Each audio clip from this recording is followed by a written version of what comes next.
You are listening to the Joe Mars Podcast, a podcast inspired by musical creatives from and within Zimbabwe, Africa, and the world who are making an impact and pursuing their passions. My name is Joseph Maramba, and I'm a radio host best known for shows on Capital FM, Power FM, and Sport FM radio. And I'm sitting down with creatives to learn more on their story and how they are making an impact with every single production. New haircut. Yeah, I see that. New haircut, yeah. Why'd you get rid of the dreadlocks? The locks. Um, it was I liked them, and it was a fun time. But I feel like for the longest time it was work. It became so much like a job to Okay. maintain them, and that was what was tough. Is Oh, that okay. it was also really messing up my scalp. Like it was dry. Like this whole part of my Oh, hairline was like scab. It was just scabbed, oh, and like it okay. had all built up and all of that. And I also think just time. I enjoyed it. I had my time with them, and then I was done. Like I think I got what I wanted out of them. I could tie them back, could leave them down. I got what I wanted from them, and I think it was also just a nice way to start fresh. So I'd like to say Mm. this is phase one Ishe. This is Oh, the base layer of Ishe. So now we build forward from that. Because I think separating the artist from the person has probably been the biggest point for me in terms oh. of allowing me to create. So I've now said, Tinashe, take a back seat. Ishe can now take the Mm. front seat with the look. So this is Ishe's, so Ishe's now at the forefront for now. So yeah. Not a lot is written about you, right? You do Not a lot at music all. and not a lot. Why? Like literally nothing is written about you. The only thing I could get online was a small podcast that you did for 35 minutes. I think it was the chat room or something like that. And I Hmm. listened to you, and still I was like, this guy didn't give me a lot. Yeah. It's funny. That was such a short interview about me. I'm not a very uh, public person, if that makes sense. Even though I'm going to become one, I think right now the reason why there's not a lot written about me is because I'd rather have people focus on the music right now. That's what's most important is the music. Knowing who Isha is and knowing who he is as an artist, as a person, that will come later, and that should come later. The first thing that people should really fall in love with is the music. If you can't kind of get an idea of who I am or who Isha is from my music, it means I'm not doing my job correctly. Is I'm not doing a good enough a job, which is fair because I've only released 4 singles. Um, but right now, I'm in the process of I'm going to be releasing my first mixtape um, within the next few months, 2 3 months actually, not actually quite soon. So there'll be more. But yeah, I think the reason why there's not a lot written about me is because I don't put a lot about who Isha is out yet because it's not as important as the music I'm making. And also so I can have conversations like this, so then you can ask whatever you want. Like that's another reason, is so I can do interviews like this and have really great conversations. We usually ask questions after we've read something, so it's always Yeah. hard, so we read something and then we ask questions. So trying to do it without reading, getting nothing is Yeah. always hard. But listen, man, it's so you not even on Twitter as well, or maybe I don't know the handle. No, I Are am on you? Twitter. I'm on Twitter. I'm on Twitter. Oh, okay, I'm okay. I on just Twitter. don't know the handle. Okay, cool. Yeah. Ishe official. No. Yeah. I need to Oh, do a all better right. job of marketing and being out there. Exactly, exactly. So you've released 4 singles. Mhm. I think on Spotify, I think I saw from 20, is it 2019 or 2020 and 2021, 4 singles thus far. I mean, your music sounds so well thought of and well performed. Did you go to school for that? In high school. In high school, I did. In high school, I did I did IB in high Okay. school. What's International IB? Baccalaureate. The International Baccalaureate. It's like a school system. So you have IGCSE, Uh-huh. AP in America, and then IB, which is an international curriculum that comes from Europe. So I did HL music, higher level music, which is almost like upper six, upper A level math or A level music, if that makes sense. So I did music in high school and studied it to a point where it was a language, you know, studying different musics from across the world, different artists and musicians throughout history. So not just people from now, but from 15th century, 10th, medieval, Renaissance, um, throughout the world. So there's different periods of music. So I studied then, but I'm going to school right now for political science, and I felt going to school for music, like college for music, would limit me in terms of my creativity and my musician and my artist because, and that's not to knock any art schools because there's some incredible art schools. However, I feel like what they do a lot of the time is they teach you a way to be creative. And they say, this is the way you should do it, or this is the way that the industry is going to make you. This is the way the industry should, you know, be directed at. And for me, I felt like if I did that, I would limit my ability to create and be a creative and be a stronger creative. You know what I'm saying? So I think that was where I now came to understanding I didn't want to do it at school.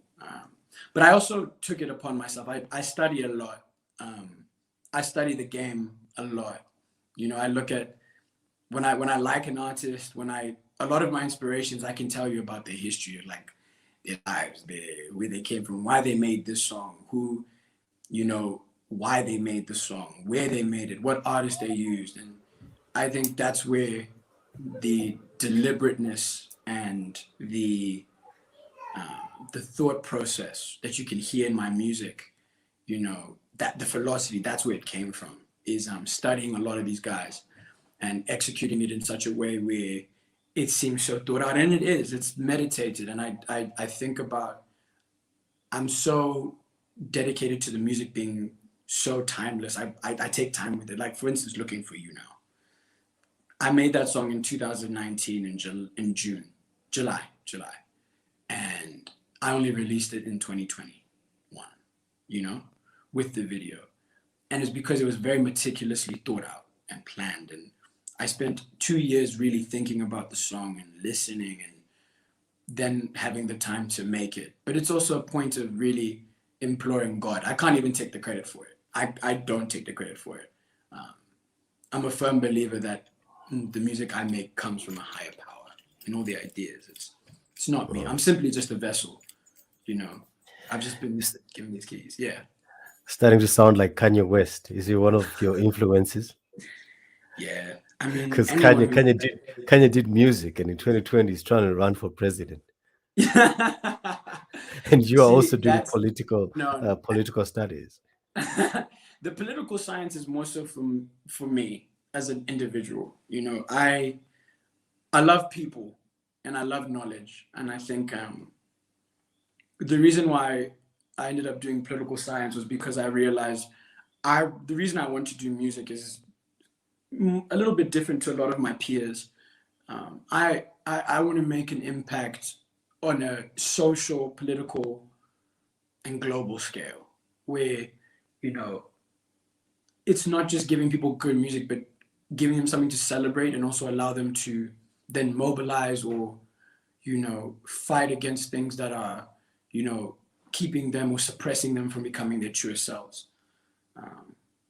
And, you know, with the political science, it also helped me understand to read more, you know, and to understand about things I can talk about, you know, in my music. You know, there's so much to talk about in this category of love. I think every song is about love. Every single song that you hear at the core is about love, whether it's losing love, finding love, playing with love, deciding whether it's love or hate. You know, I think that allowed me to, in doing political science, I was able to make that connection. And back to your idea of when you say the Kanye, you know, I think anyone who makes music, I think that aspires to make timeless music should have somewhat be inspired by Kanye West. Granted, Kanye, the guy, the man Kanye, is a troubled man. You're talking as if there are two Kanyes, Like like there There are two is Kanyes. there's Kanye West, the artist. It's Kanye West, and then there's Kanye. You know, Okay. there's Kanye, the man. Differentiate the two. Like You have to, and even and that's where a lot of people get lost. Is like people become their artists. Like Michael Jackson. There's Michael Jackson, MJ, and then there's Michael. You know, someone's son, Gloria Jackson's son. There's Michael Jackson, the global king of pop, and then there's Michael, Gloria Jackson's son. You know what I'm saying? If that makes sense. And for me, when you look at the artist Kanye West, there's very few people in my generation who have been so influential. He has influenced so much of my generation, even in our artists, that people don't give him enough credit for how much influence he holds. You know, that it's a lot of influence that Kanye is responsible for, you know. And for me, not even just musically, but fashion wise, culture wise, he has had so much influence and impact on that for me as an artist, especially a black artist, you know, to say that I'm not, you know, inspired by him would be disrespectful, you know. he's such a great influence.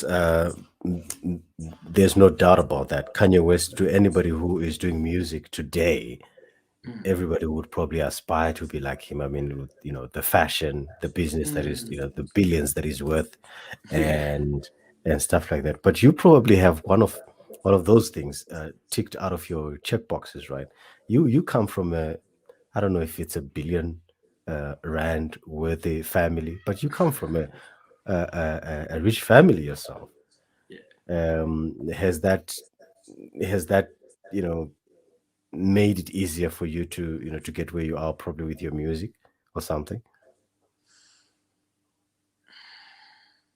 You know, I think the word easy, I don't think, because there's a lot of people in my position, um, not a lot, and I'm very blessed. I think, you know, I don't like getting into numbers and all that, but and I thank God for it. I think the life that my parents have, you know, facilitated for me is something I thank God for every day. But I don't think in any shape or form it's made it easier. I think it's made it more less impossible to do things, or less. It's made it a bit more. I'm trying to find a better word for easy, because there's no such thing as easy. Um, you know, you can have all the money in the world, you know, but if you can't sing, if you can't write, if you don't know how to work hard, it doesn't mean anything. You know, I think it's definitely propelled me to be better, and it's made it a lot more. Um, I'll say we'll use the word easy. It's made it a bit more comfortable to do things, you know, Okay. and it's allowed me to explore my artist in a way that some maybe can't. But what I think it's also done is it's allowed me to have perspective. I think one of the greatest gifts that my parents have given me is the gift of humility, Mm. and in understanding that I understand that it's not mine. It's my father's and my mother's, and I'm blessed to be able to use it. But there's the point of it's not mine to use; it's mine to expand on and to Ah, build, and to use it in order to do that and play my role too. I think there's a beautiful line that says, "To whom much is given, much is expected." So for me, what it's allowed me to do, it's allowed me to improve my voice. You know, when you talk about the word easy, you know, there was a time in my life when I'm about 13, not even 13, I'll say about eighth grade, so like 12 to about 17, 18, I couldn't sing. I could when my voice broke, when I started going through puberty, it was a really immediate stop. I couldn't sing. really? I couldn't. No, like I couldn't get notes out. Like it was horrible. It was going from when I was 12, 11, performing at Haifa, you know, Yeah. Michael Jackson solo performance, to not even a year later, gone. Couldn't hit Gone. a note. Could not hit a note that I would used to hit with ease. And it was in the period, it was 5 years of rebuilding my voice. rebuilding my singing voice. Thanks to David James, my singing coach. And I think because of my parents' position, they've allowed me to then work with this great singing coach for many years. But even in that, they could have put him in my direction, but without then God, helping me along the way, putting different people in my life, different passions in my life. Basketball was the one. Basketball taught me how to work hard. It taught me how, because I was never the best at sports. I was always really, really good at music. I was naturally talented, so I was one of the best. I was never the best at basketball or any sport. So I had to work harder than anyone else to be good, just to be good. I had to work extremely hard. So that taught me how to do that. And I think coming from this family has also given me a lot more purpose with my music. Because it's not about the money or the accolades or the fame. It's genuinely about the passion and the music and the purpose. Yeah. There's so much more. The music is so much bigger than me. It's so Yeah, I much mean, bigger than me. one could have easily, probably, one could have easily said, "Oh, it's because he can afford it, so he went into a studio and he sang." But when I listen to your music, and I've consumed a lot of music in my career, I mean, like I said, it's well thought of music. It sounds great. It's good to the ear. So it's not like one of those rich spoiled kids that have the Yeah. ability to do so. It's purely from I think from a passion perspective, like you rightfully say. But let me take you back a little bit here. You performed at Haifa. Yeah. When Twice. was that? Twice. The first time was 2000, I think 2007, 2008, maybe. Okay, Um, what was that? it Main was the stage, Coke Green. main stage. It was the Oh, opening. is it? Is I it? performed at the opening twice. So the first one was when I was about 8 years old. Mm-hmm. I think it was when Prudence Katamani performed. Okay. Uh, I performed on that one.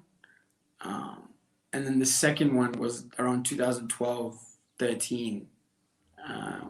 And I did a solo. So this one was when I was now by myself. With Okay. like I look back, there was a group who was singing in the opening. They were the main people. Mm-hmm. But there was a point where they then started bringing on like individual artists to sing. So like Amara Brown did a set. That was the one where Amara Brown did Haifa, like one of her first back. Mm-hmm. Um, and then for me, it was so cool because I was like maybe 13, 12, and there was rehearsal. I was going to school. Like I was like at school the next day, but like I'd be in class and I'd have to go to rehearsals, you know, and rehearsals would go until maybe like 12 a.m., 11, and I'd just be there, this little kid, watching and just being immersed in this and being like completely amazed by everything that was happening. I think when I was 12, it was better because I was more aware. Because the first time Mm-hmm. I did it, there were kids with, like I was performing with other kids. There was a girl that I did a duet with, but there were these other kids that I was performing with alongside. So I was just a kid having fun, so I didn't realize it. But now I was 12, I was by myself performing with adults that were doing this. This is their job. You learn so much. I think that's when I really, Amara Brown is probably one of the most influential artists that has an impact on me as an artist in terms of the way she performs. She performs with such a passion, and I learned that from watching her at Haifa rehearsals. It's 12, 11 p.m. at night, barefoot. She's going ham, going mad, dancing, singing, moving, talking, Just it's like a a dad. just like her dad. So, and for Yeah. me, I'd have conversations with her that I always remember there was one night I was sitting by myself on the Mm-hmm. stage and I was just looking. I just love the stage and I was just looking. And she came and sat next to me. She's like, "Hi." I was like, "Hi, how are you?" I didn't know who she was really because I was so young.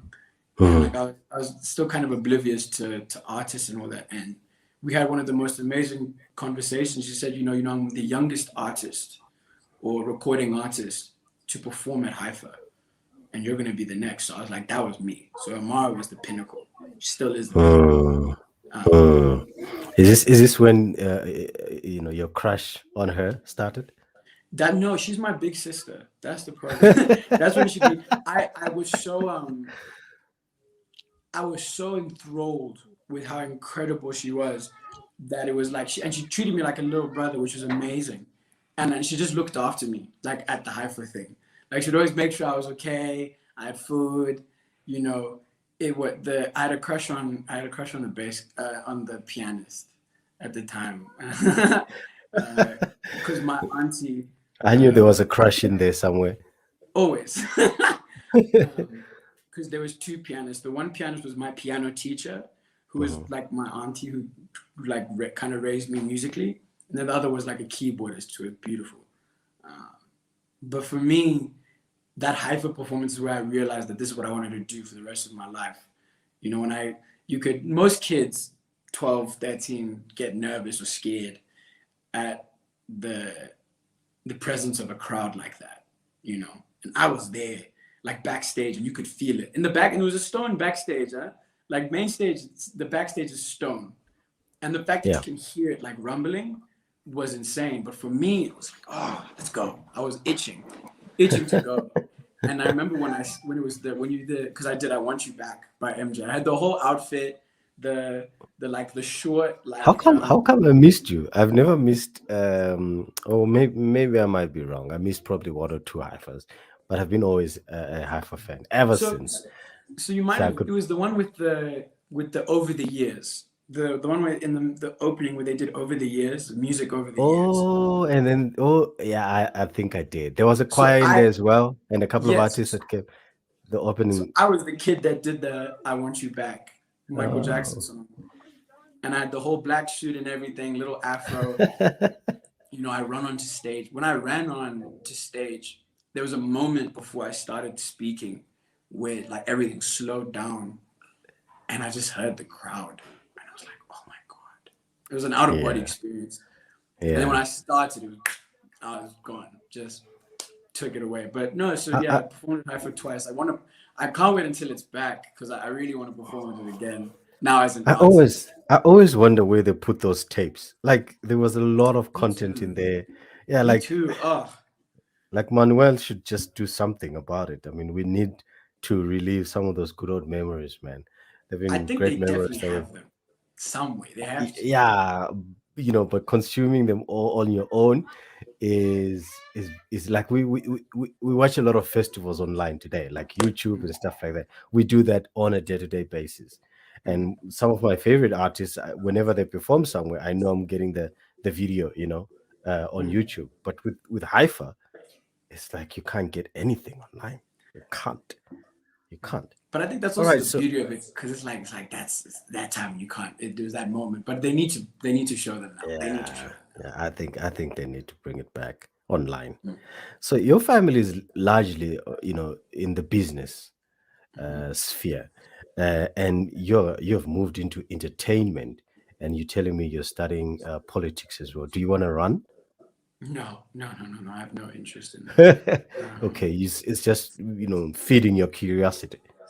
I think the biggest thing, and I'll say two things before. I think with regards to my family, you know, that's Tinashe.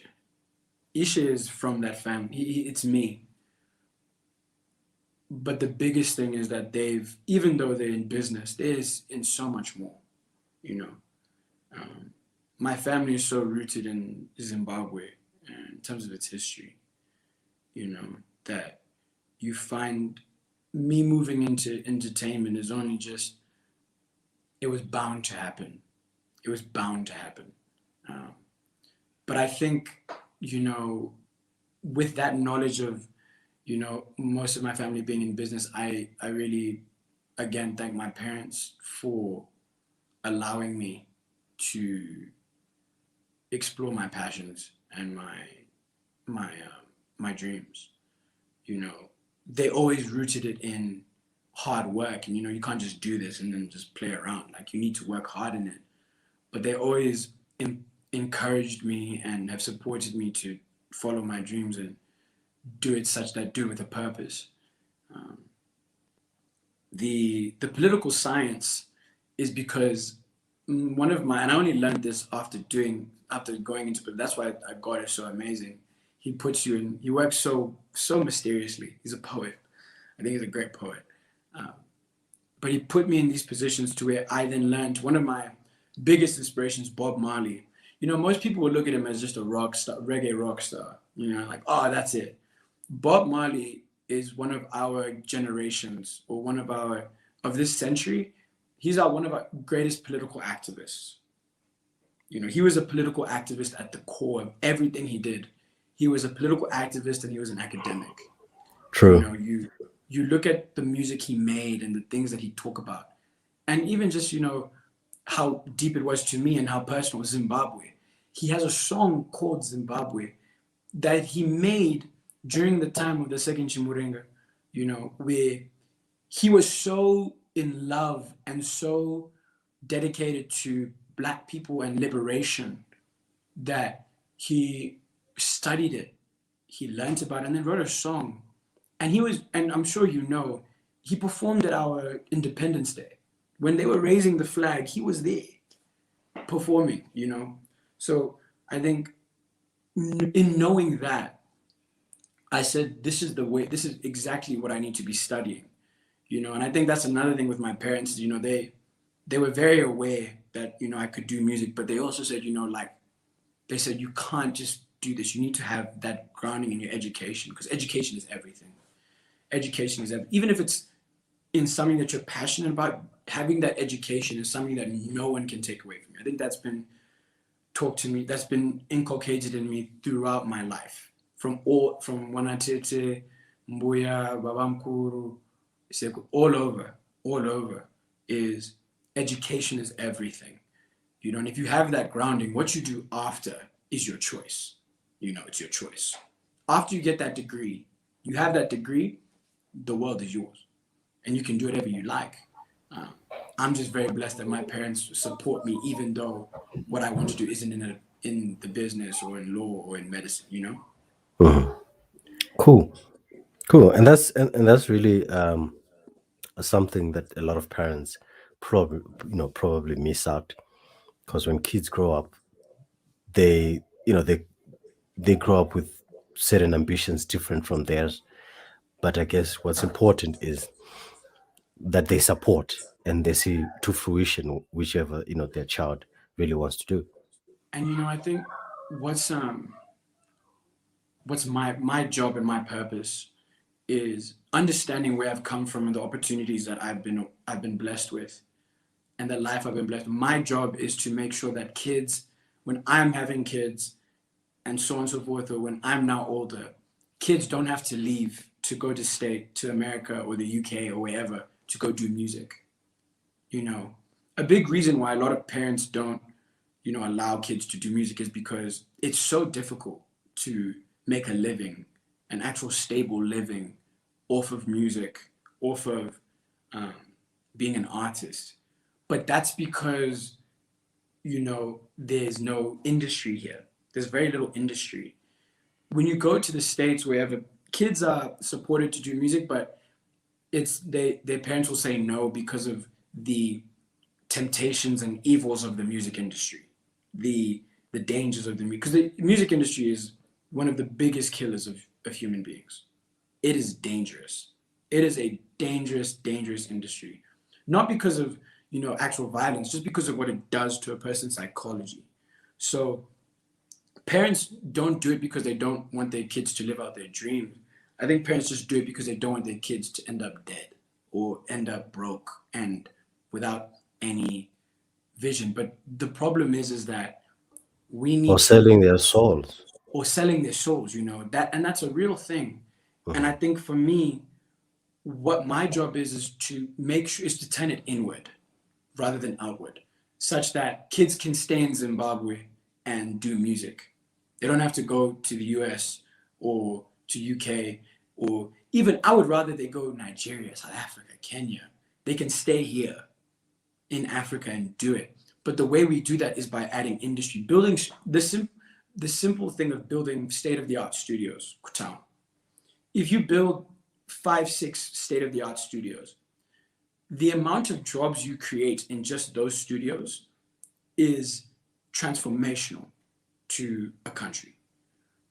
Because a studio requires engineers, it requires in-house musicians, it requires managers, it requires maintenance, it requires agents, it requires business people, it requires all these different aspects to where you can now go to your parents and say, I'm going to go work at these studios. I want to be an artist or producer, and I have a job that pays me a good salary, and it's an actual job, and it's a certification, like I can actually use a degree to go do this, and it gives kids the ability to work in a space where they're still working through their artist. Because there's the entertainment industry is something that is so important to a country, to a continent, because that's where culture is expressed. And I think kids being told not to do it or being deferred from it is because of the dangers and, like you said, the evils of the music industry. But that's what's so beautiful about Zimbabwe and the continent of Africa is there's a lot of faith in and belief in higher power, that the music industry here is so young and so malleable that it doesn't have to be like the ones in the West or that we know of. We can change that.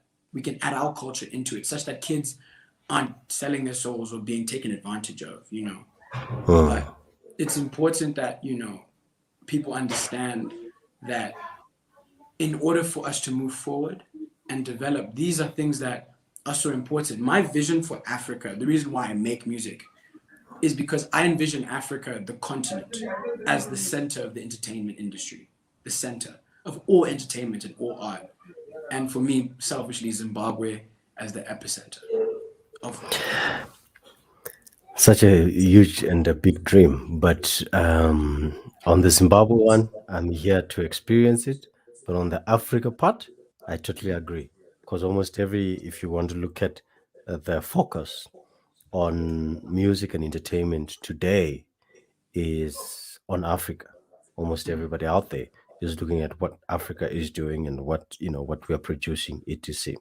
But on the flip side of what you've just spoken about, like when you say, let's create, say for example, we create 5 studios in Zimbabwe, and we have created employment and we've done all of those good things.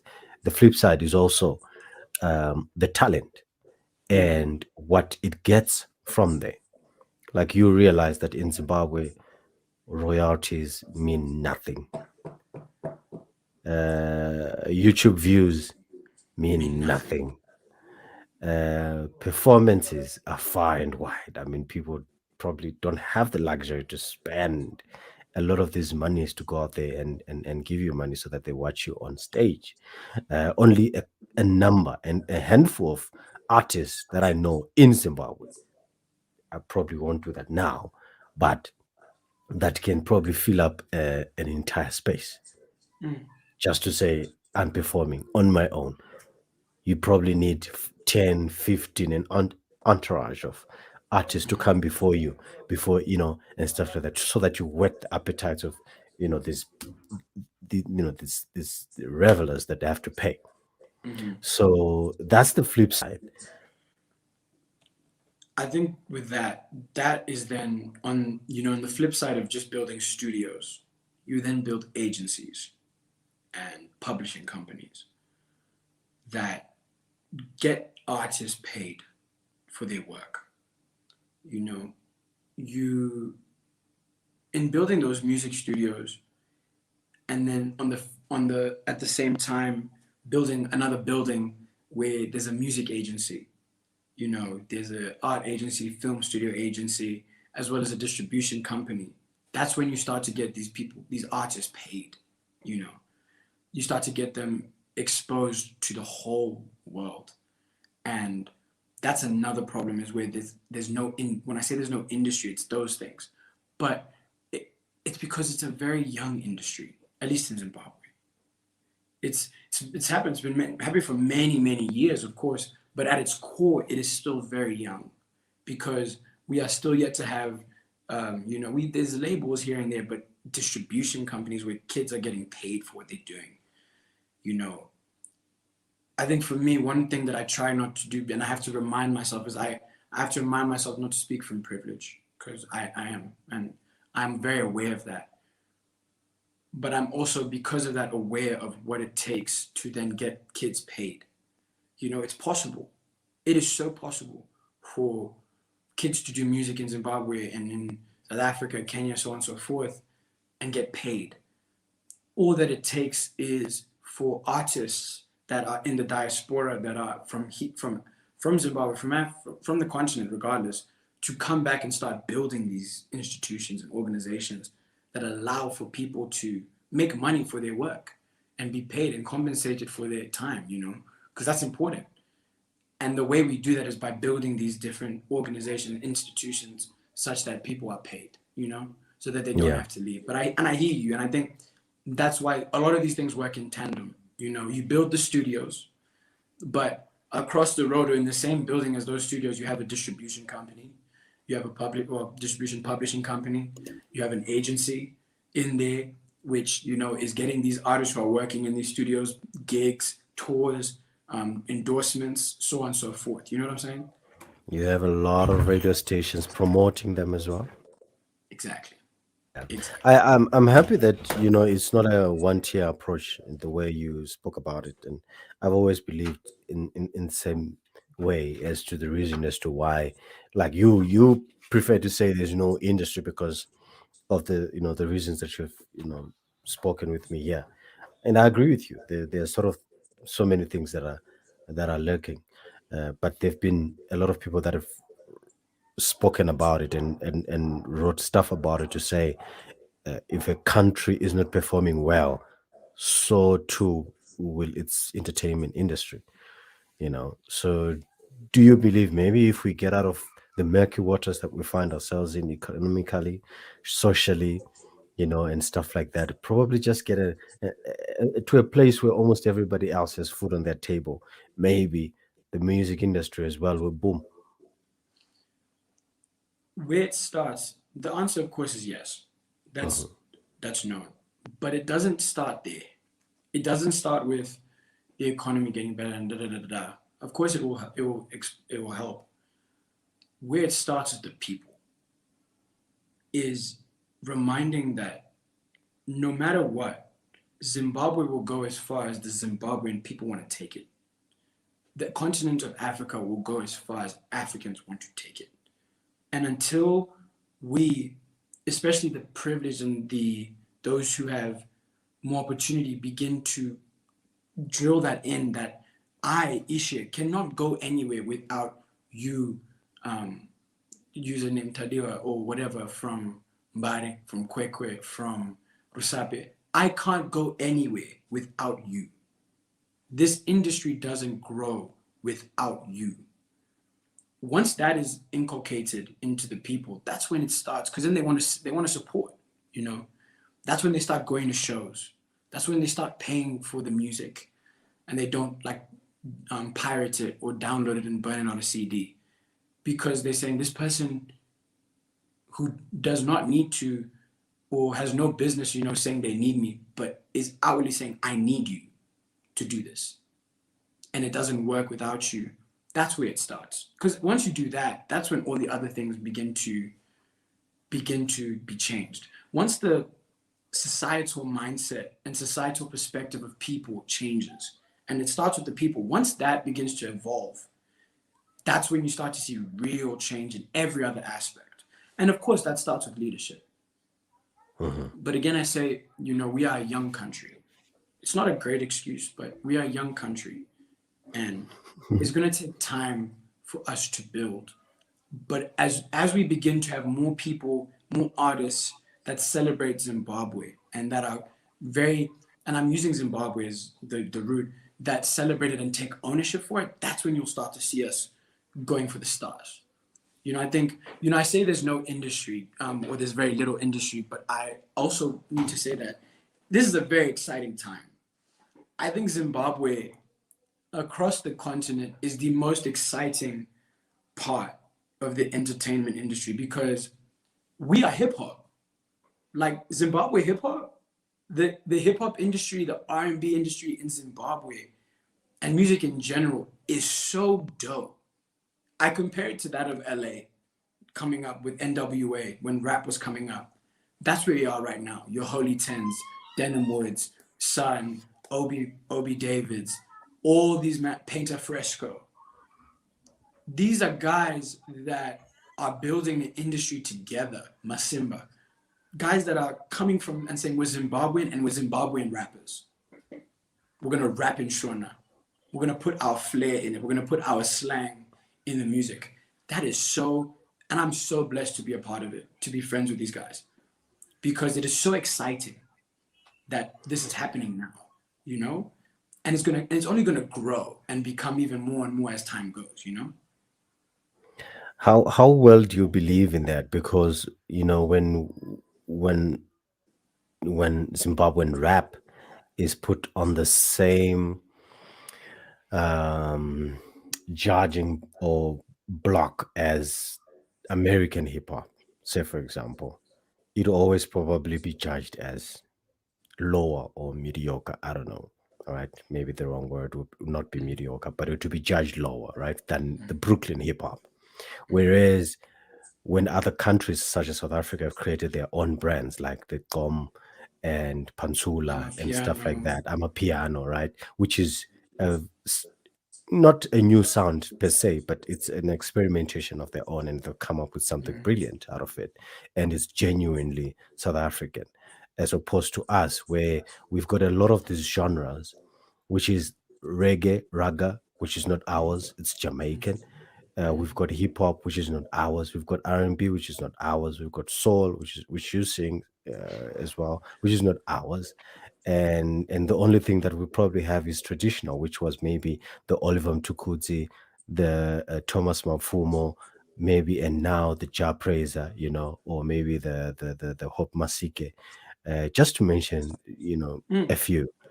Uh, how well do you believe like this whole concoction of ours will work to our favor when compared to probably being original and sticking to our sound or to a sound that we probably call ourselves? So I'll ask you, where do you, in your knowledge, think rap came from? Hip hop. Where did it originate?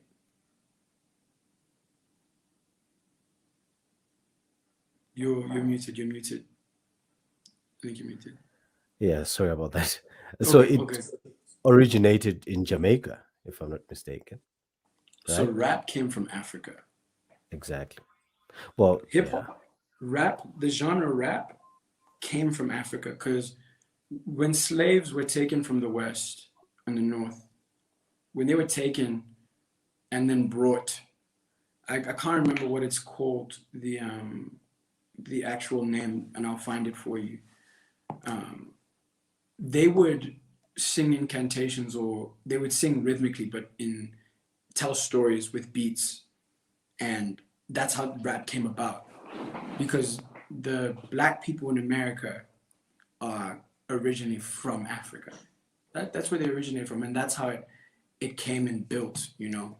And I need to find the name of it, and I will, and I'll message you about it. But it's incredible when you look at the history of music and to say, how do I, if I believe in it, I am unwavering belief in the fact that the genres we are making and we are building and expanding upon in Zimbabwe will work in our favor, because as we now are growing and becoming more and more, we are now adding our own spice to it. We're adding our own flavor to hip hop, to R&B. You know, when you look at Amapiano and you look at um, when you look at other dancehall or house music in South Africa, that is house music. It's house music that has been impacted by or influenced by the South African culture, the South African swag, the Zulu, Xhosa, all of it. It's all worked into it, and it's helped, and it's allowed them to then work in their favor because it's theirs. I look at Holy Ten, Mbojang, that song. That's the start of it. That's the start of Zimbabwe, where you find our our style, our swag, and our style of hip hop. You know, 20s by Sun. That's another one where, you know, even Margellas, these are the first instances of Zimbabwean rap coming to life. You know what I'm saying? Even for guys who sing soul, Push, and myself, I use as two examples, Chengeto as well. We have the luxury that a lot of other artists do not have, where we get to use soul music, R&B music that is rooted from Hugh Masekela in jazz. South Africans, Hugh Masekela, Oliver Mutukudzi in Zimbabwe. And you go a bit up north, Fela Kuti. These are guys that have already been doing what we want to do in their way. And now we get to take inspirations from across the globe, as well as from what we have at home, and bring them together. That's why with what I'm doing, what Ishe is doing with R&B at least, is breaking boundaries of it. You know, I although I categorize it in the R&B genre, the music that I make is not limited to just a genre or to a category. It's a feeling. It's a mindset. It's a lifestyle of loving music. It's music at its core. And I think what's amazing is, even though the US and whatever, you know, started it, and people may see, oh no, it's inferior because it started there. It's not. Because Afrobeats right now, Wizkid from Nigeria and Burna Boy are two of the most popular artists in America right now. And they're making Afrobeats, and they're rapping. They're really rapping, but they're singing, which is like what they're doing there. But it's with the Nigerian flavor. And men's that side are like, damn, okay, so this is what we're doing. This is where it's at. You know, it's not. They're like, this is where it started from. This is where it's like, okay, so this is what these guys are trying to do. So this is what these guys in America are trying to do, but these guys in Nigeria are already doing it. You know what I'm saying? It's you even look at other artists like Black, 6 Lack, to give you, but the guy Black, he is so in love and enthralled with Afro beats that that's what he started listening to. He's on those beats now. That's what he makes. And he's R&B and hip hop, but he's now understanding that's where it's at. And I think for Zimbabwe, it's only just going to be a matter of time.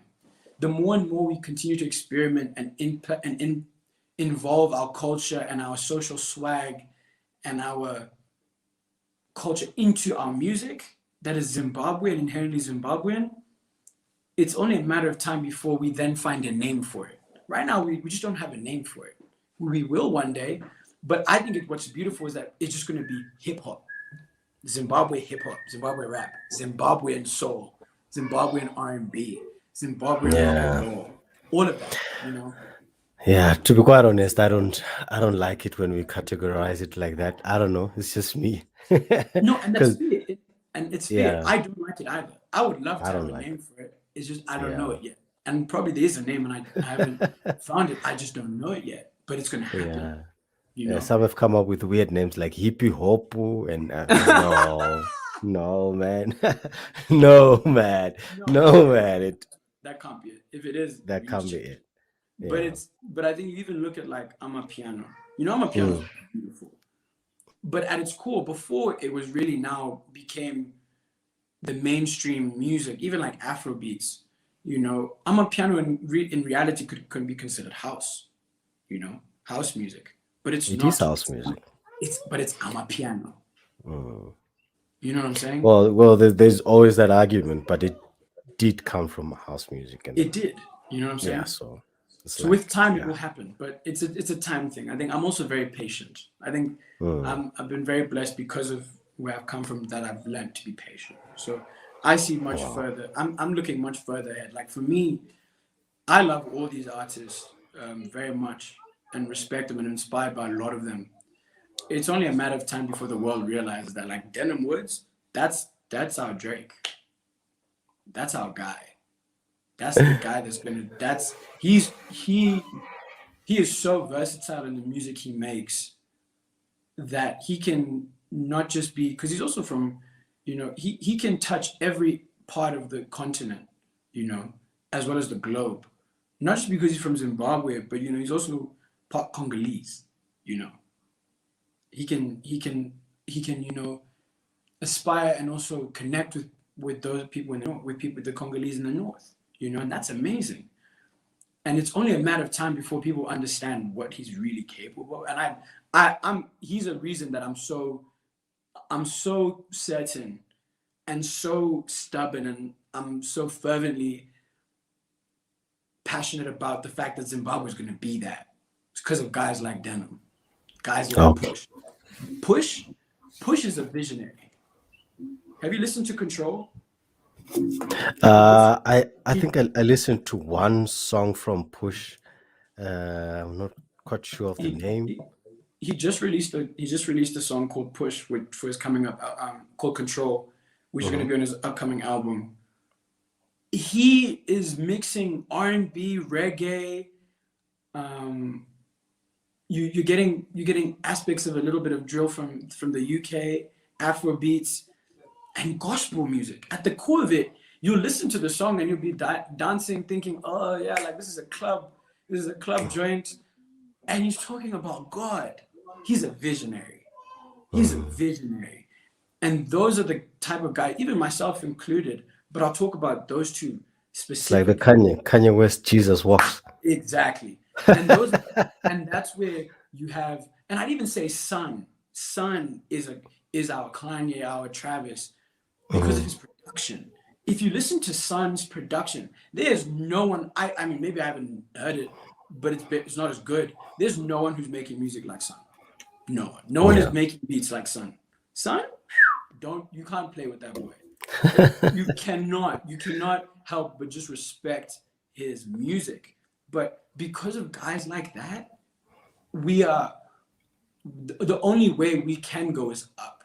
Because it's not even those guys, because who we are, we're just the base to inspire the younger kids who are in Mbari and Usape, who are going to make music and be like, oh yeah, we had Sun, we had Denim, we had Ishe, we had Push, we had Painter Fresco, we had Obi, we had Chengetso, so on and so forth, that are now growing. Inga was also incredible. And Ray Kaz. Ray Kaz. Can I talk about Ray Kaz for a second? Sorry, I had to take a break.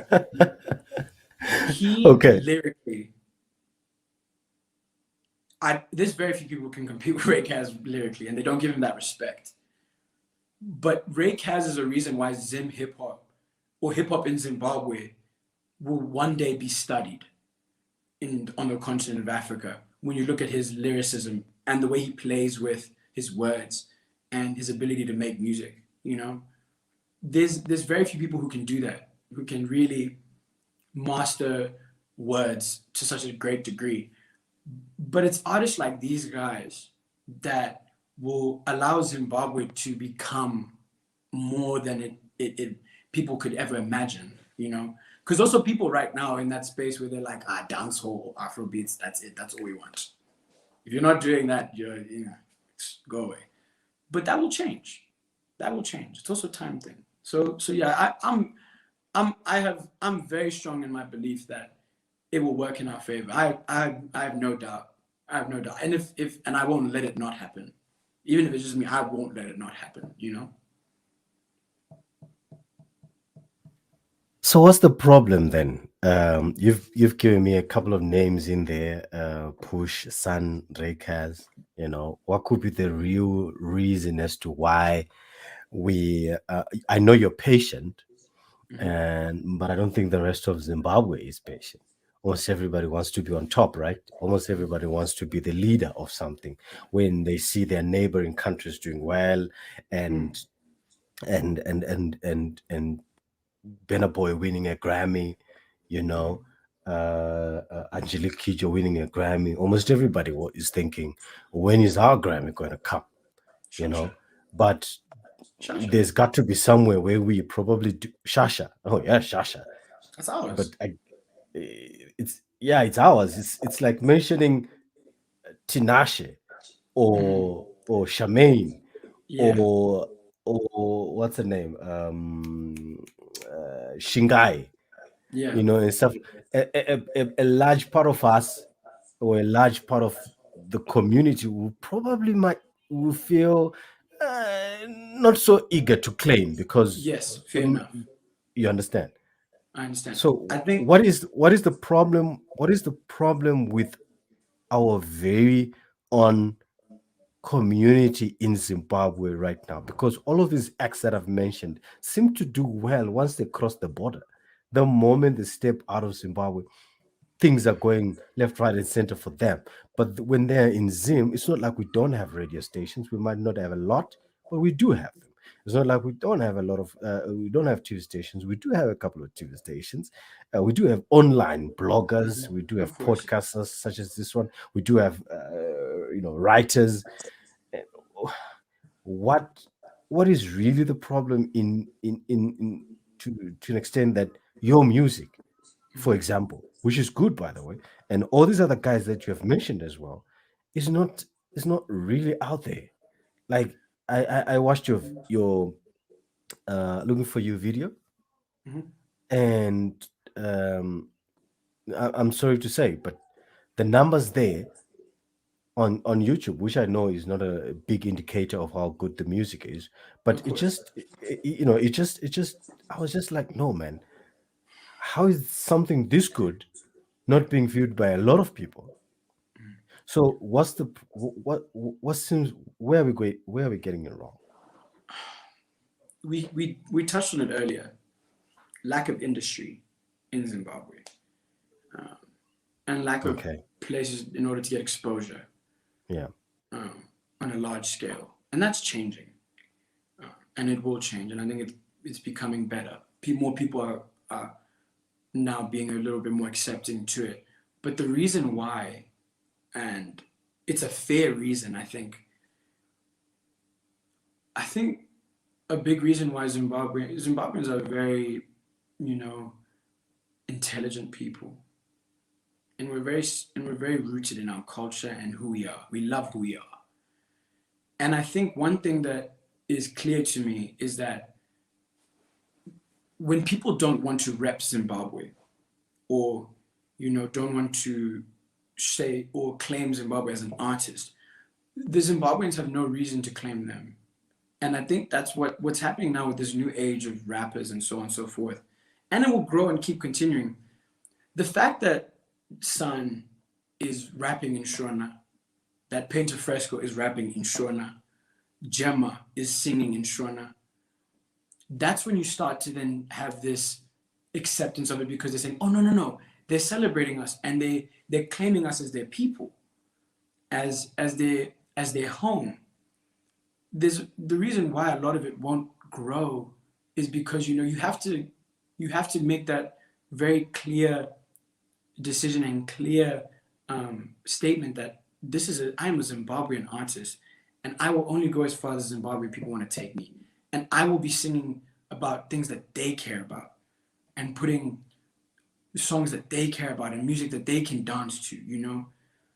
And it's hard because you want to break into a global market, and it's hard to do that like right now, where not a lot of people know about Zimbabwe, but that will change over time. I don't think there's necessarily a problem, because the issue is simply just the artists and the people beginning to come together and saying, one can't move without the other. The artists need the people need the artists.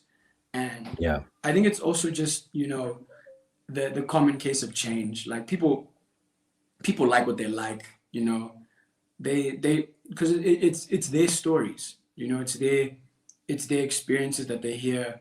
you know we're a job praiser.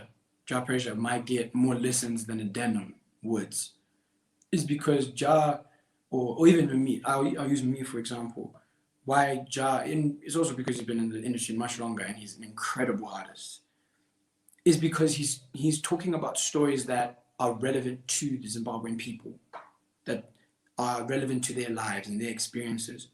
Where I'm talking about experiences that are more relevant to a younger a younger demographic, like 30 to 30 backwards, maybe 35 backwards, is really the stories that people can relate to. So, and also a certain part. But what you then get to find is there's more of a acceptance now of this music, of this new music, and it's going to happen eventually. I think people just have to be patient and wait and understand that it's going to happen. It's going to happen, but it won't happen if people aren't being accepting of music, of new types of music, new genres, and that's going to take some time. But it's also going to take artists respecting where they're from and repping it hard and repping it very um, emphatically. I think Yeah. that's a big reason why you don't have where you say there's a problem. Why like myself is why Ishe is not having millions of views on YouTube because another thing is I'm singing in English and that's not Oh, yeah, right. which is like our first language, but it's okay. I think But it's I not our first language. It's Shona and Ndebele. Those are our languages. yeah, English is not you're right. ours. Yeah. And for me, I'm not a I even get myself and I'm learning to do it and I'm going to do it. And right now, even with Shona, it's important for me that I'm now taking steps to learn how to write in Shona, to sing in Shona, and that's a goal of mine. And it's something that I'm myself upset So about that I didn't. so you've never done a song in Shona? No, in terms of in lyrics, but my music now, like on my mixtape, Mm. the titles of the as I've now begun to immerse myself more into Shona, into understanding and the names of my songs are in Shona. Mm. 3 of the songs on my mixtape are in Shona, in the titles. And Mm. later on in my career, there'll be even more where you have songs in Shona, hooks No. in Shona, and it will happen. And that's for Yeah. me as an artist to grow. And I also apologize that I'm not there yet, but I will be. And I think it's something that for me is important to do because it gives then that respect to the people that this is music is for you first. First and foremost, this is yours and it's for you. The rest of the world, they can like it, but in any, I'm from here. I'm from Zimbabwe. You know, Yeah. I'm I'm not I'm not an American. I'm not British, and my music is not that either. It is from Yeah. here, and that's where I don't blame Zimbabweans for not necessarily taking to a lot of us. Mm. But now Yeah. you see a lot of like Holy Ten. Oh man, damn. Reminds me Boy, of the conversation that Oliver Mtukudzi had with Thomas Mafumo when he was starting out. Thomas Mafumo told him, "Hey, leave this English singing nonsense." Because because Thomas was like the revolutionary kind of singer, right? And Oliver Mtukudzi was was trying to do English, and at that time, obviously the times are different, right? So there was that time when um, Tuku is trying to start out, and Oliver is like, and Mafumo is like, oh man, you just need to sing in your language. You need to embrace yourself. So yeah, I I I, 100%. I yeah, I totally agree with you. But And let's sorry, dig deep. talking. Okay, go Oh, ahead. sorry, Yeah. talking about Tuku. Mhm. Like his first album that was released, Please Ndapota. You know that one? It's funny, you hear him talking in Yeah. English in these songs in the first one, and he moves on and starts talking. His greatest songs are in Shona, Yeah. you know, and that's where you find the beauty in it, and that's where it really should be. We can mix the two. You can mix English and Shona because we do speak English, and it's a part of Mhm. our country. But at the root, it should be in Shona. But yeah, 100%. So I don't think there's an issue. I just think it's artists taking more responsibility and more of passion and understanding who they are and where they come from Mhm. and being proud of it, which I am, and I'm very proud. I'm very passionate about Zimbabwe. I love Zimbabwe. Ah, brilliant, man. Yeah. Let's can you believe we've probably gone an hour, and yeah, That's we've been okay.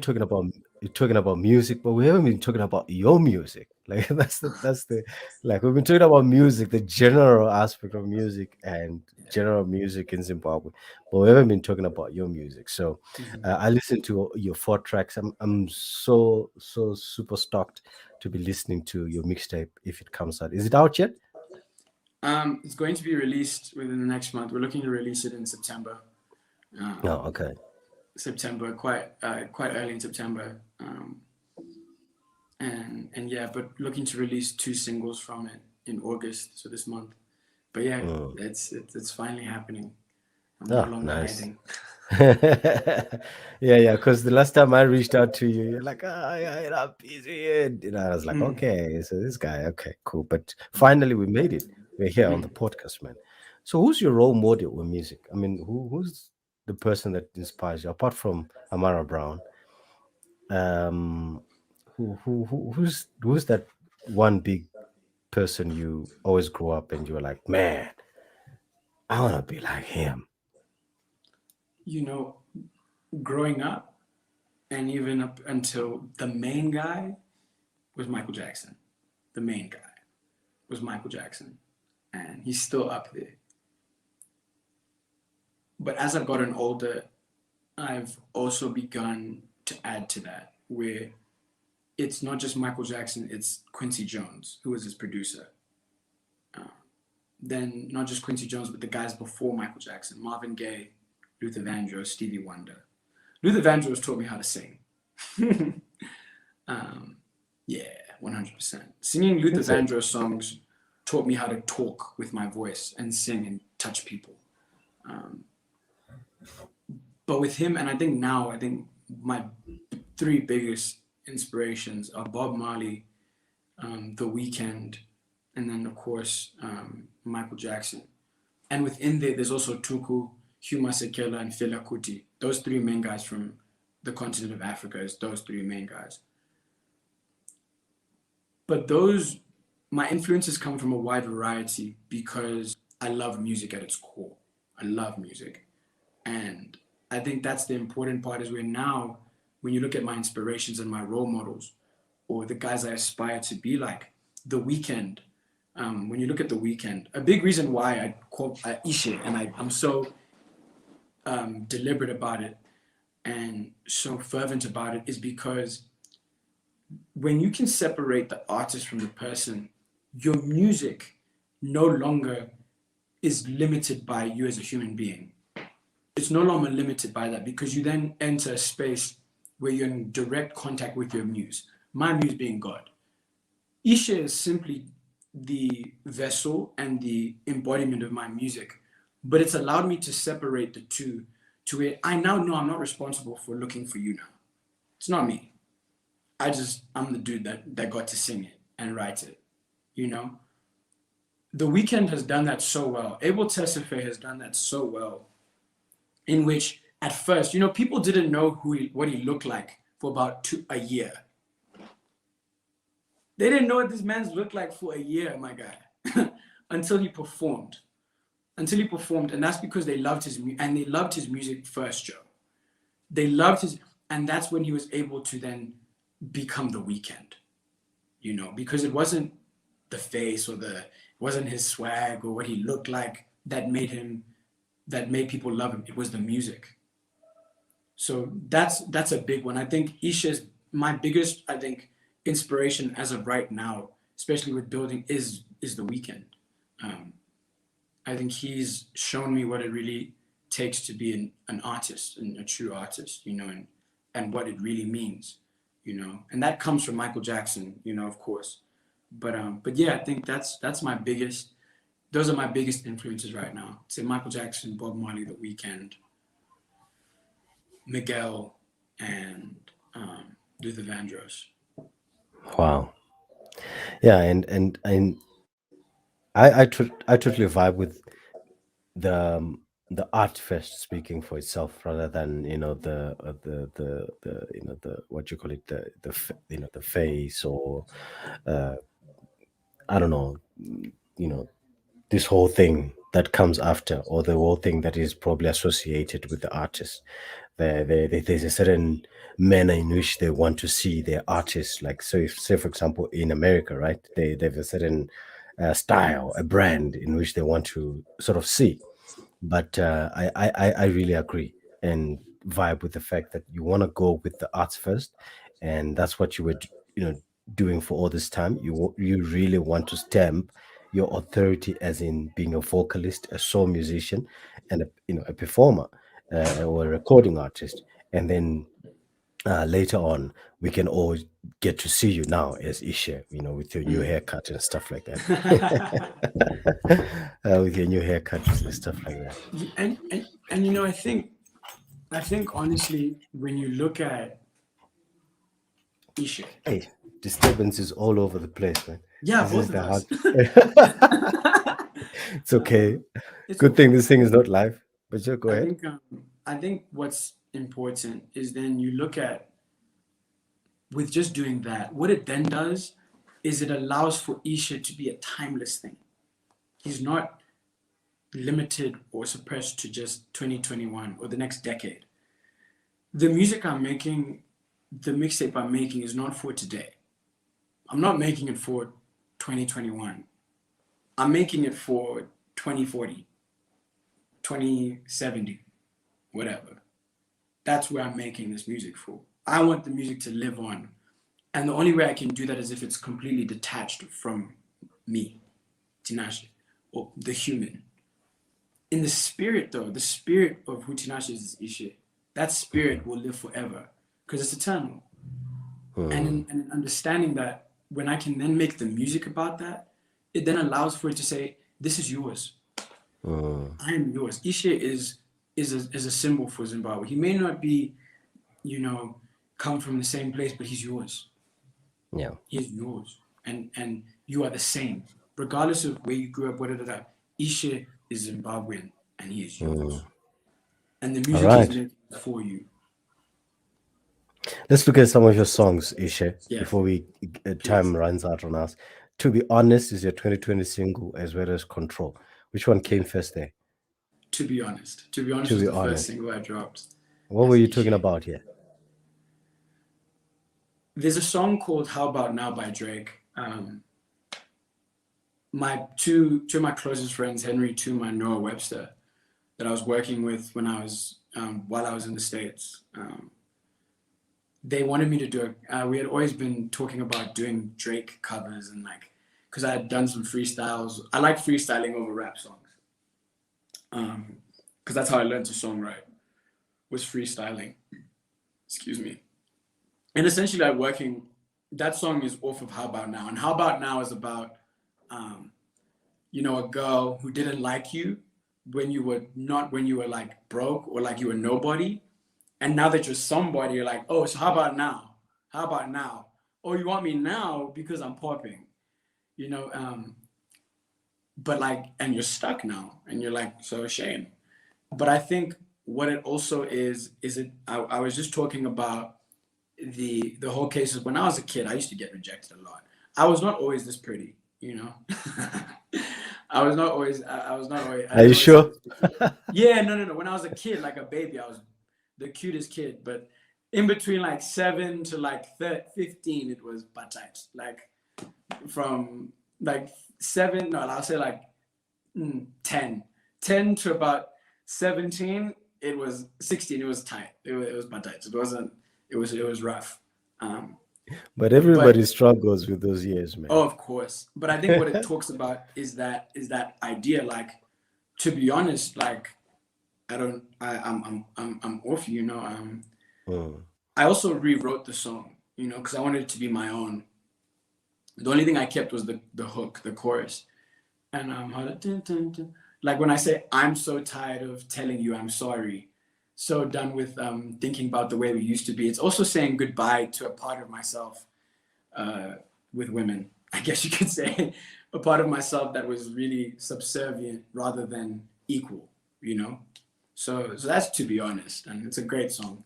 Talks about a relationship, the first relationship I had that taught me,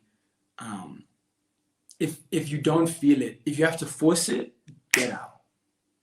If it's not natural, if you have to you have to put work. There's a difference between energy and work. If you have to put work in and it's hard, it's not the one for you. Don't force. So that's what this Okay. is also about. All right, cool. Let's talk about Control. Control is your next single. Ooh. Um, what was that all about? It was about me coming to understand what I'm like with a woman. how I feel when I want to be intimate, or when I'm with someone that I care about, and then I'm in a relationship with, or even if it's someone that I'm now becoming very close to.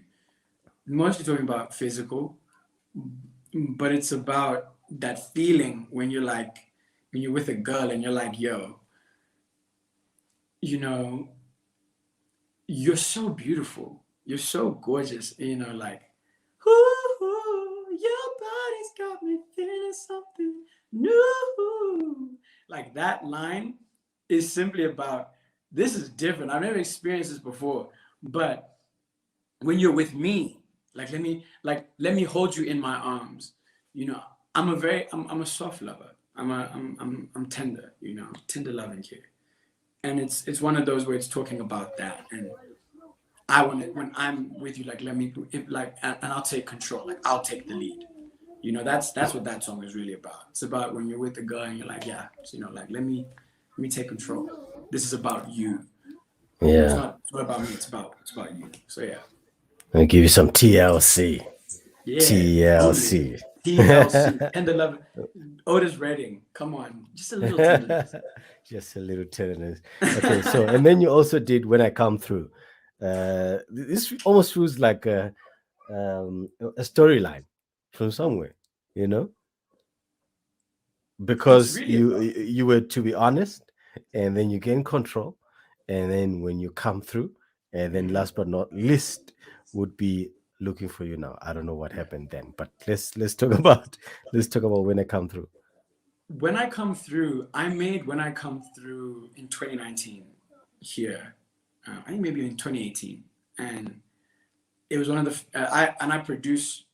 I co-produce on all my songs, and when I Come Through is one of the first songs that I produced majorly. I worked with my Muzukuru Andile, Eli DNA on it, and he helped me with the bass line, and then Denim.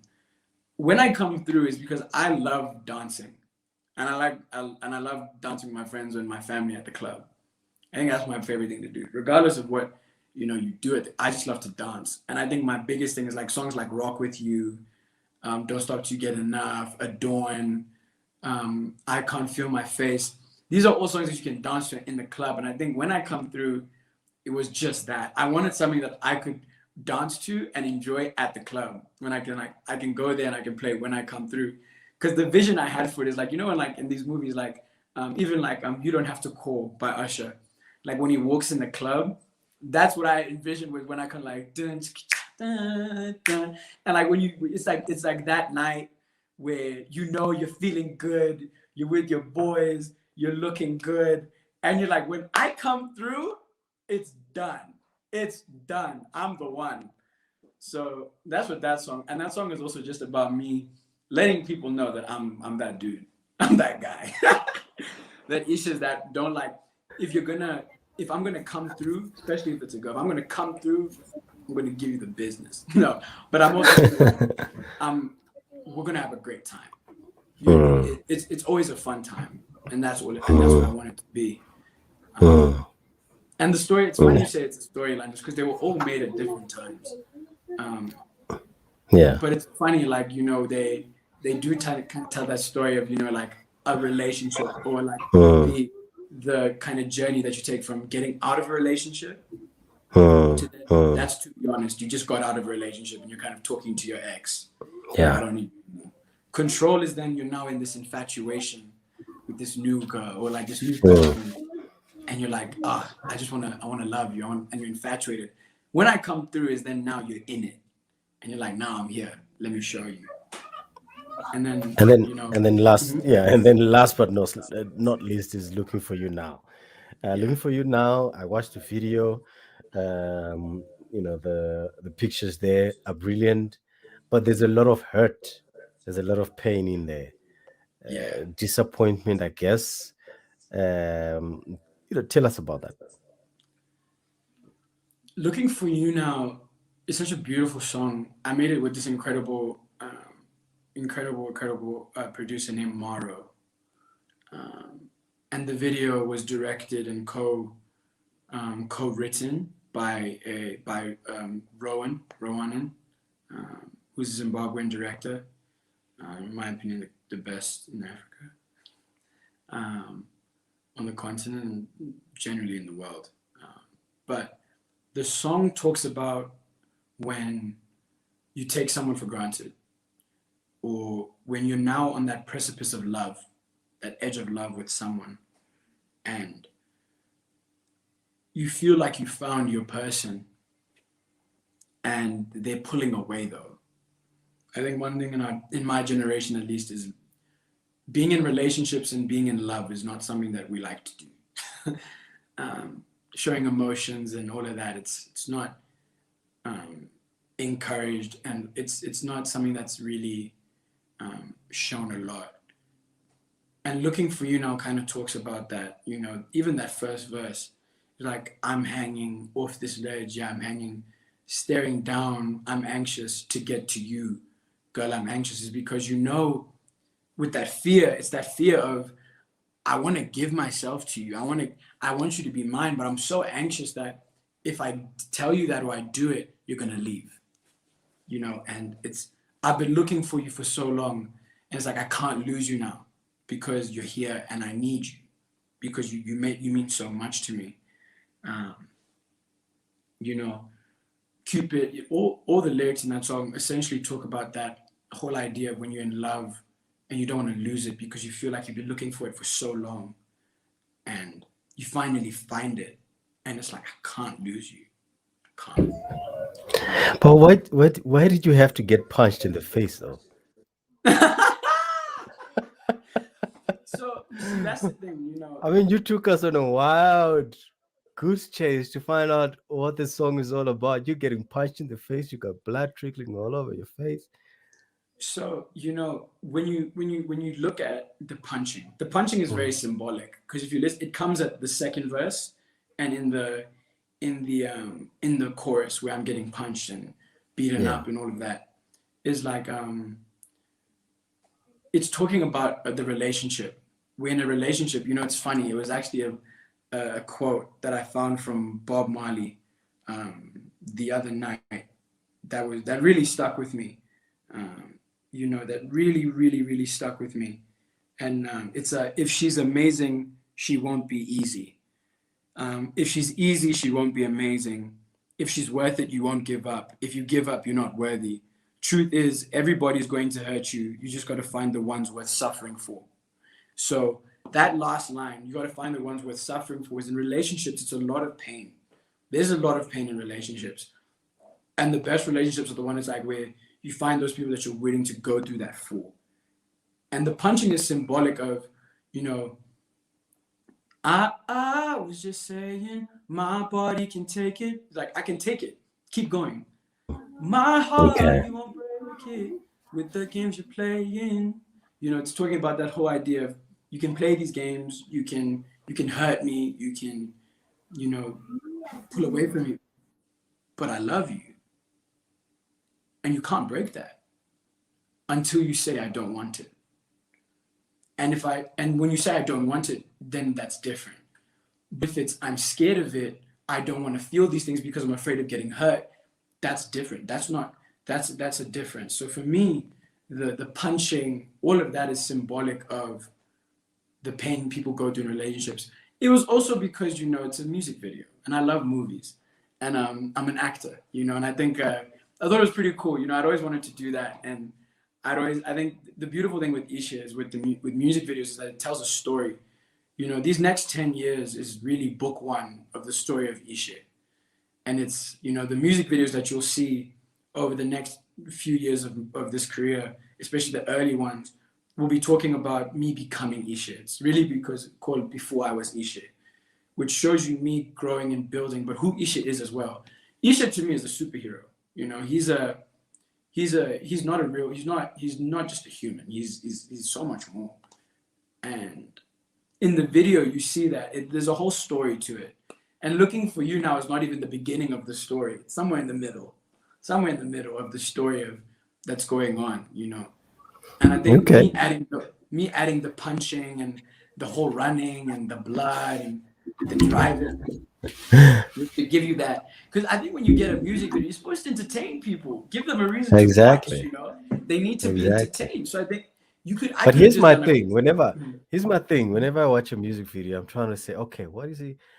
And I get that. Like, I mean, there were parts of it where I felt where I felt it's very artistic, right? Mm, And obviously, it's a love song. And looking for you now, there were actions in there that you were looking for your woman, right? Running in there and stuff like that, And but it's always good to hear from the horse's mouth, like mm. yeah, like what's the whole thing behind this whole Yeah. one or two pictures in there and stuff like that. And I mean, even in the car when I'm now talking to her, it's like, I love it when you're near, cause you got like that whole beat switch part is, showing that part where you're like, baby, like I think you're so beautiful, and I love it when you're near me, not just because you're beautiful, it's because of your presence. The presence that you carry is so powerful, and because you got to play, you look good even when you don't try. You're a blessing. That whole thing is when I think love is when you really love someone, they can wake up with face cream, no makeup, whatever. And if you still think they're beautiful, that's when you know that, oh, I love this person. That's one part of it. That's one part of it. And I think even in that scene, in a lot of toxic relationships, I think Looking for You now also looks at toxic relationships and how a lot of the time when people imagine don't know how to communicate, they end up being in relationships that aren't beneficial. And I think the video shows that I love you and I'm trying to talk to you, but you're not listening and I'm not listening to you. But this is how I feel. And it's being vulnerable for the first time. I think one thing that guys are kind of, and it's fair because society makes us do it, is we refrain from being vulnerable and, letting our women know how we feel. So that's what I try to do in the song and also in the video. So yeah. Nice, man. I love that. I love that. It's good that we can, get an understanding of all your songs right now, because there are four. But I guess when you start working more and more, we might not have an understand. We might not even have the time to, to talk about all of them because now you've got mixtape, you've got singles, and maybe an album that you're working on, etc., etc. But I'll tell you what. I'm so like I am looking forward to some of your music because I believe we can never have too many musicians or artists or Mhm. performers in Zimbabwe. And secondly, like you said, I'm sure there are one or two things that are missing within our creative space in Zimbabwe. So if we start working on them right now and with the mindset that Mhm. you've got over and towards music itself or the music industry in Zimbabwe, I think we might be going somewhere. Do you have um ambitions or plans? Because I'm not only asking you this because of your position or of privilege, but Mhm. I am quite sure that if you wanted to influence the music industry in some way or the other, you would probably be able to do that. Like maybe call Yeah. up dad or call up mom or Yeah. I don't know, his networks or whatever, and say, you know what, this is what we want to do. Do you have any of those ambitions where you could probably influence it to to the next big stage? I don't know, or maybe just in one small little way, just make it better than what it is right now. I think I said it earlier. My ambition, my vision, and my Mhm. aspirations for my music is not only to create timeless music and break boundaries of what music is. Of course, that's the simple one is make incredible music. My vision and my aspiration and my ambitions with my music is to make Africa the center of the entertainment industry and the place where people look for entertainment, for direction. That's the impact I want to make with Zimbabwe as the epicenter. My ambitions is such that I want to make an impact that makes Zimbabweans celebrate themselves. I want Zimbabweans to use Ishe as a point of celebration. That that's us. That's an embodiment of Zimbabwe and he's ours. That's the main point. And I think even more so, Africa as a whole, as a continent, is to empower Africa and help it and be one of the ushers of Africa into this new phase, into this prosperous phase of Africa. It's also to bring people to understand faith. That's a big goal of mine, is to an ambition of mine to bring faith to a lot of people and back to people. I think faith is so important, not religion, but faith. And that's where I really want my music to do, is to bring people to understand that we're one. The only thing that separates me from someone from China or someone from Colombia or someone from the United States or even in Europe is very often skin color and the way and the language I speak and the culture I come from. But we're all the same. My goal is to bring us all together, and in doing so, empower Africa as a continent and as a people, and to making and uniting it. That's probably my ambition. Those are my goals, and that comes from more to really delving into the countries and delving into Africa. And I have so much more work to do to get there. But that's my goal. Those are my ambitions for my music. Is to bring Africa to it. Is to be one of the people that brings Africa to where it's meant to be and where it's going. God willing. So yeah. Okay, man. Wow. So what a very enlightening afternoon, on a Sunday afternoon rather. And after all the conversations and the messages back and forth, we finally did it. We sat here I'm so and thank you for being patient with me. Thank you so much for being patient with no me. problem. It's part of the job, right? Part of the Yeah. job. You have to be. Musicians are a tricky bunch to work with.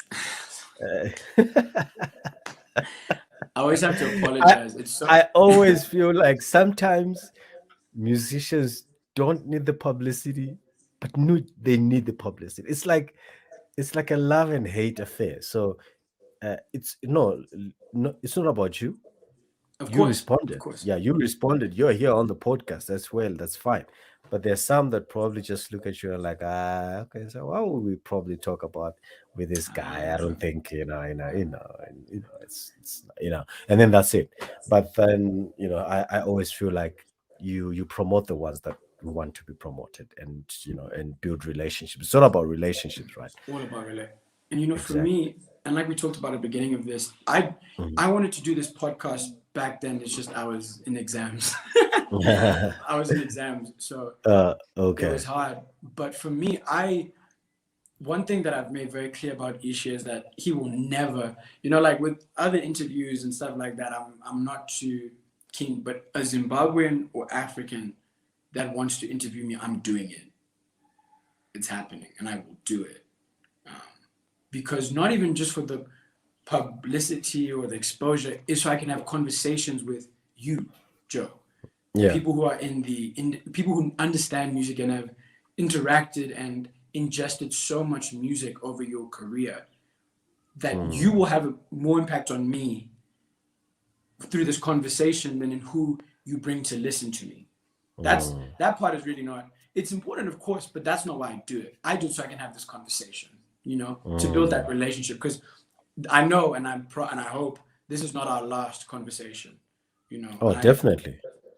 This is, and that's what I love, is I want it to be a constant thing. So, you doing this is so incredible, and thank you for doing it and for taking the time to talk to me. I appreciate you for taking the time to, listen to my music and then come to me and say, I want to talk to you about it. That for me, there's not a better gift you could ever give me than that. So thank you. Cool, man. So last but not least, 5 questions that I have for you before we go. Okay. That probably people out there might be wondering, or when they listen to your music, like, okay, how old is this guy? How old are you? I'm 20, turning 21 in a month. Man, you haven't even begun. I mean, you don't have a key yet. No, I have no.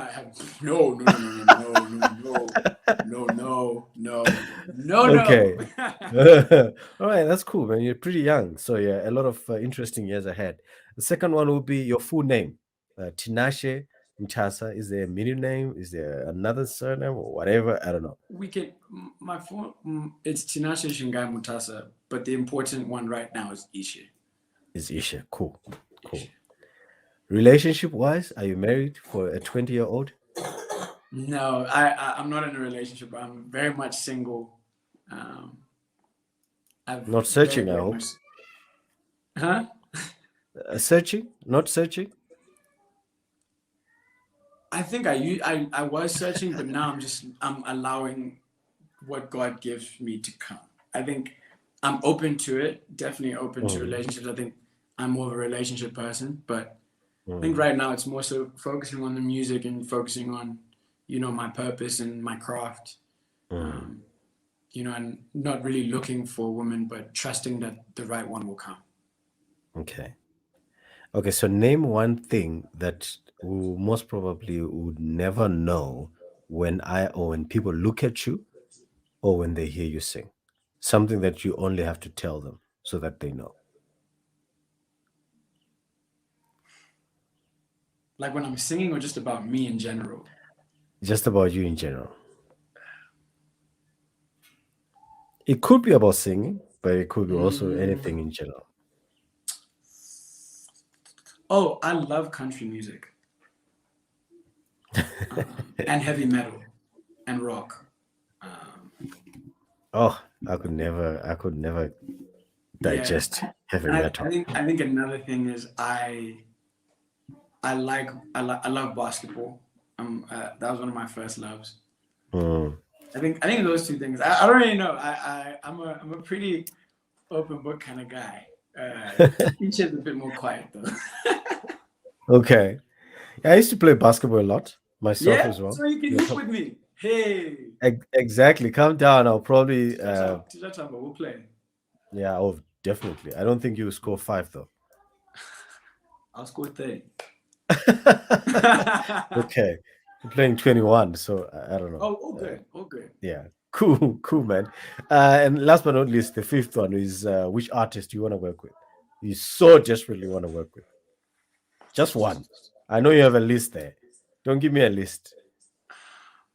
And I also listened to this podcast where you're talking about how you love working with rap artists rather than singers. Yeah. But just give me one. Just give me one artist you want to work with. I think I'm due to work with Sun, and I've worked with them. I think I really, really, really want to work with I'd say probably Holy 10 or Dave from the UK. Those two specific. Actually, you know what? I even say instead of Dave, WizKid. I would love to do a song with WizKid. I think we would body a song. Okay. Yeah. There you have it. I wanted just one. So But you've we'll say mentioned WizKid. three. We'll say WizKid. WizKid. We'll say WizKid. WizKid. Yeah, let's say WizKid. No, man. WizKid is the bomb. All right, cool, Yeah, man. That's cool. So yeah, thank you very much for coming through the podcast, Ishe. All the best with Thank your you so music, much, man. sir. Thank you so much. Thank you for having me. I look forward to further talks. And be on the lookout for the new mixtape. Those who will be listening, Joe, you'll be definitely getting it early so that you can ingest it and make it Yeah. way. So Part we of the can talk perks, about right? it. Yeah, Part of of the course, part of perks. the perks. And now we can, and as we said about relationships, I think that's the best thing. I love relationships, and I think that's the way we can push this forward. So for sure, look forward to hearing your thoughts on it and all of that. So thank you, my man. Thank you Cool, for having man. me. Cool, man. Have a great day and enjoy too. the rest of your Sunday. And Thank you yeah, too. God bless. Cool. Thank you so much. have a great one. Bye. Peace and love. I'm a man. You are listening to the Joe Mars Podcast, a podcast inspired by musical creatives from and within Zimbabwe, Africa, and the world who are making an impact and pursuing their passions. My name is Joseph Maramba, and I'm a radio host best known for shows on Capital FM, Power FM, and Sport FM radio. And I'm sitting down with creatives to learn more on their story and how they are making an impact with every single production.